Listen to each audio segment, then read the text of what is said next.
Greetings, Sky Soldiers, and welcome to Elaborate, episode number 15. Today's date is Thursday, December the 13th, 2018. On today's episode of Elaborate, I just want to say thank you guys to the fans, thank you to the viewers, thank you to the subscribers. I see my views are slowly growing, I see my subscribers are growing.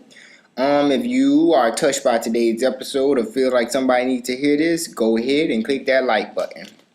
So in today's episode, I really wanted to take a pause and talk about the President of the United States, Donald Trump.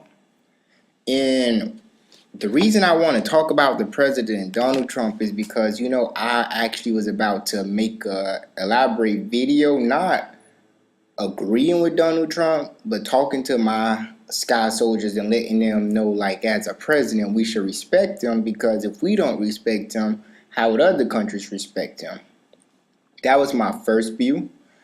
And when I went to read a Time magazine today, I noticed a lot of negative content. And it all came from who? The president. So, I thank God I did not stick my head out there, because I probably would have been the most hated black guy. I think everybody now hate Kanye. And I really was taking up for Kanye. I was like, I said, if the president was to invite me to the White House, like, it's the president. Like, don't we all want to go to the White House one day? But then I was like, so why everybody's dogging everybody black who go? Like, he's the president. But I totally understand why everybody feels the way they feel. I still have no feeling towards the president. Like, I don't say I hate or love my president. It's just right now, the world, America, we're going through a troubled process. I would say that we're in the process right now. I don't want to claim bad at all, because I live in this country. I pray for better days. I pray for better power. I pray for better people, better in Congress and everywhere. I pray. Like, that's all I could do is hope for the best, wish for the best, and because America's our hometown. We got to love it regardless. We got to pray for the best because we live in it. But Mr. Trump, what made me really go against Mr. Trump was I saw so many negative things. It said everything that happened in only 2018, gay rights, and it was so much. I saw immigration. It was so much disrespect I saw. That's what shocked me. Every subject that I saw was something disrespectful. The comments, he's even made comments that Time magazine has published. And as I'm reading and looking at this, I'm like, this does not seem real. And his wife, I'm a very understanding person. Did not understand why she felt she was the number one bullied person in America. I recall reading it on blog. But after seeing the photo of her, I don't feel sorry for her. And I'm not wishing bad on her. I pray for her too. I pray for the whole family. I pray for the whole America. But one thing that stood out to me is she had on a green jacket and the message in white paint wrote, "I really don't care, do you?" First ladies, Michelle Obama, every time I saw her step out, she was classy. So to see a first lady wear a jacket that say, "I really don't care, do you?" Not Y-O-U, but the letter U, slang. I was shocked. And I'm still going to say she can wear it if that's how she felt. But wearing that on a trip to visit a migrant detention center in Texas, that is not appropriate. I can only imagine if I was in the cage or however these kids are, and I was to see the first lady come through with this jacket that says, "I do not care. I really don't care, do you?" I'm looking like, why she here? She don't care. She want us gone for anything. She not here to bring peace. They don't really want her there. Because you seem like you don't want to be here. You don't care. That shocked me. And when Trump, I read one of his quotes that's famous for 2018. He speaks and his people sit up at attention. I want my people to do the same. That's what Mr. Trump said on Fox News interview, talking about Kim in Korea.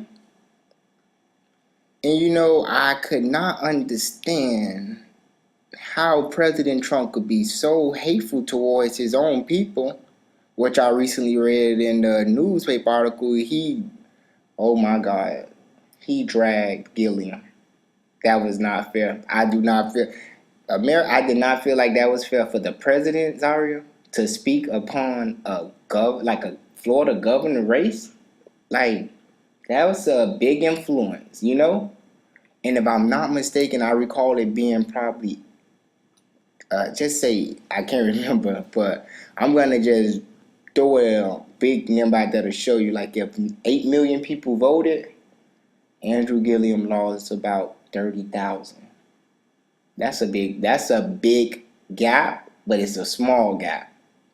Just by what the president said, could have probably influenced those 30 people to change over.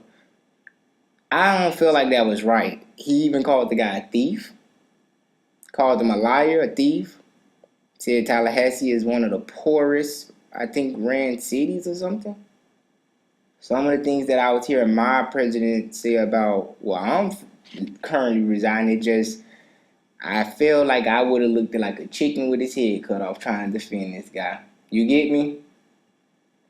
So my question is, how do you guys feel as Americans? Because as an American born and raised in this country, I took everything so serious. I believed in the government, the laws, and everything. But the way a lot of this bamboozle and foolery stuff is getting just played out, I don't waste time. Days are going by and eventually years.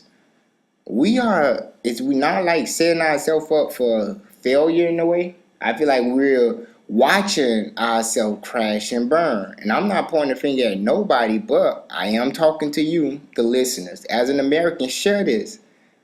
Share it. Let me hear your opinion. Comment under here. Tell me your view. What do you think? I'm curious to know because I'm just, as an American, I'm lost. That right there had me lost. And then to read another famous 2018 quote, it says, "Salaries speak louder than words." And that's coming from a U.S. Circuit Court judge. Salaries speak louder than words. America the beautiful, America the bold. What's happening? We need to reconstruct. We need to rebuild. We need to re-love again, if that's possible. We need to open up a clean slate of diversity and equality. It's the 20th century or even further than that, because I'm out of date with all that. I don't know if it's the 20th century. It's the 21st century. Thank you, Zaria. I'm old school. For real. I always remember in the 20th century. That must be when I was young. Now it's the 21st century. I feel older. But on today's episode of Elaborate, that's my question to you guys is, as an American, how do you feel? Comment under this. As an American, how do you feel? Because as an American, I stand by my flag. This is where I'm from, but right now, I feel we need change. We need help.